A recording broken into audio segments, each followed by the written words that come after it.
video is magkakatay tayo ng lechonin size dahil wala tayong ulam.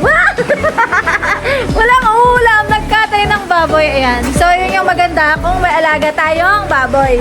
And dahil sobrang lakas ng ulan, dahil may bagyo, at hindi tayo makalabas-labas. Ayan, magkakatay na lang tayo ng ating mga alagang baboy dyan. Okay, silalagay natin sa freezer para may pang-stock tayo.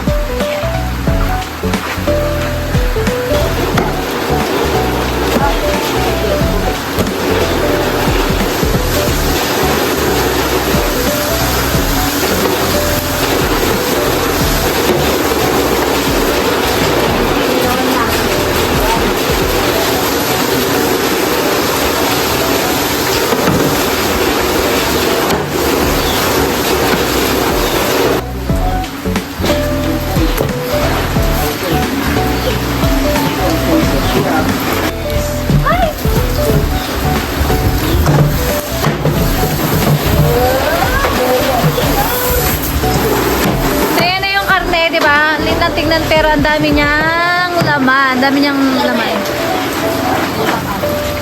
Andun yung laman loob. And ito yung karne. Andun naman yung ulo and paa. Karne, ito yung pork chop natin. Yung buto-buto. Yung belly. Yan. Ito yung mga buo pa natin. Hindi na hiniwan ni daddy. Para pang prito pag nag-crave ka ng lechon. Tapos ito yung ating pang dinuguan. Konti lang talaga yung laman loob niya kasi nga maliit lang yung ating kinatay. Pang-stock lang talaga natin pang ulam. Lalo ngayong bumabagyo. Ulo and paa ng ating baboy. Yan. So nililinisan pa ng ating... hi ka naman! Hey, thank you for watching. Magkatay na rin kayo ng mga alaga nating baboy lalo ngayong mababa ang live weight. Tayo na lang ang kumain kaysa tayo ang bumili ng karneng baboy.